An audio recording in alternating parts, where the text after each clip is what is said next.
Hjertelig velkommen til Vuelie Studio i Trondheim. Det her er Hildegunn Øyseth. Og det her er Frode Fjellheim. Vi starter med en låt som heter Sacred, som da finnes på flere innspillinger, både på en av mine plater og en av Hildegunn sine plater. Så.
Tusen takk. Det var altså da Sacred, eller på min plate så heter den Ailies Gati og den hellige kilden. Har litt forskjellige navn. Sånn her. Sacred Source, kaller du det nå? Sacred Source. Ja, det er kanskje det står på plata di. Ja. Jeg er veldig glad i den låta, Frode. Den er jo så fin. Så bra. Vi tenkte vi skulle ta en sånn en låt som befinner seg på en plate som jeg lagde for en stund siden, som heter Solkvad. Og der finnes det en låt som heter Frå fjell, som da høres... Det er jo en plate, men var det bestillingsverk? Ja, altså Solkvad, det var en bestillingsverk til en festival På Voss? på Voss, ja, stemmer det. Ja. Det var i den tida det fantes festivaler. Ja. Her kommer da Fra fjell.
Det var da altså Fra fjell, altså teksten er fra Håvamål, et norrønt dikt som kanskje mange kjenner. Og i den norrøne kulturen så er det klart det var ikke bare klart, det var et innslag av også samisk kultur, så det er da et slags møte mellom den norrøne og den samiske kulturen, som et eksempel på at Norge alltid har vært et flerkulturelt samfunn. Vi skal ta en låt som du har laget, Helligunn. Ja, det kan vi gjøre. Lost and Found. Ja.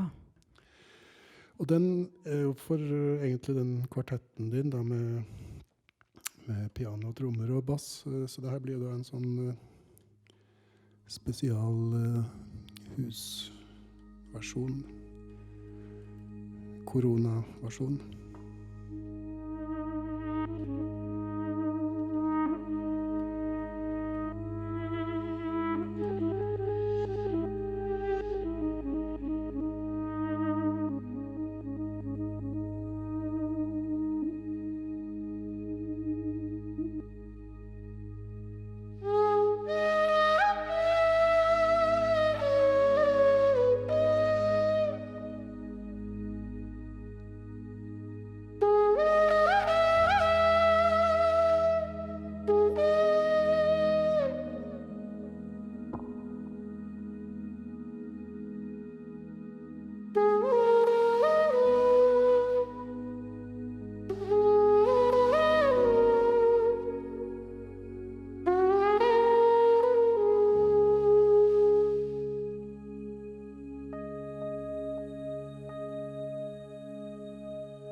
Lost and Found, som finnes I en litt annen versjon på Hildegunn sin siste plate.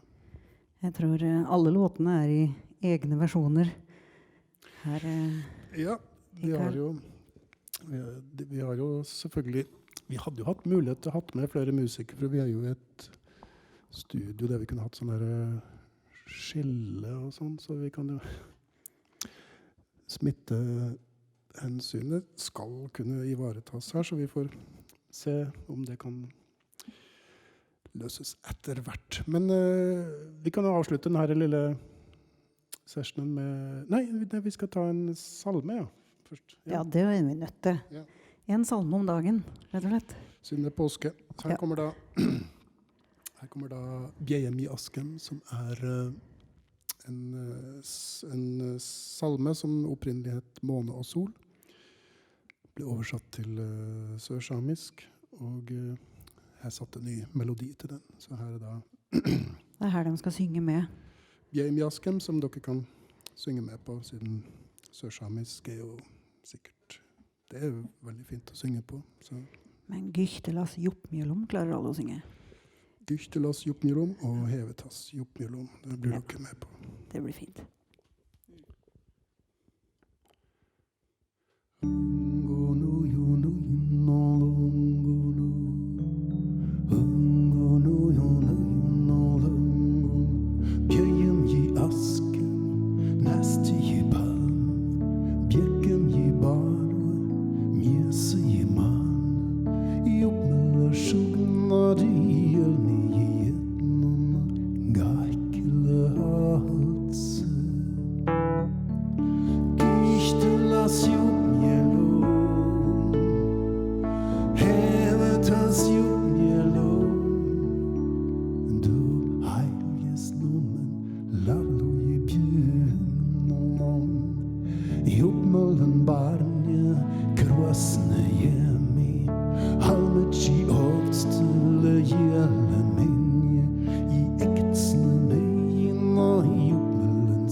Tusen takk.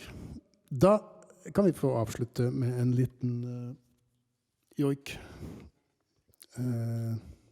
Og da tenkte du at de får danse med Katnia-Wolle?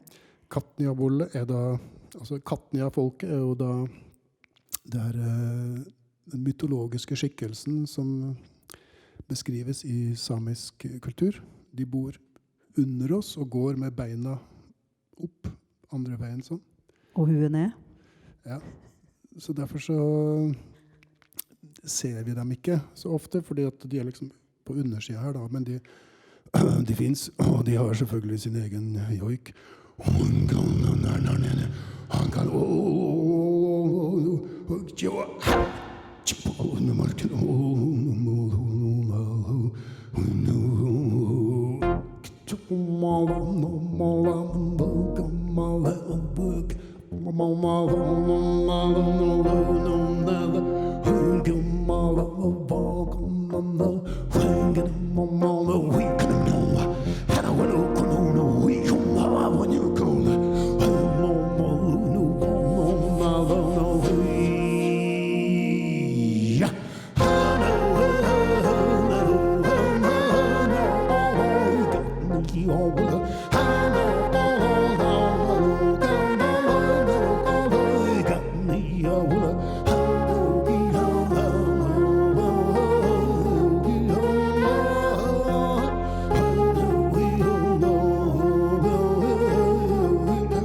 Helge Nøyseth.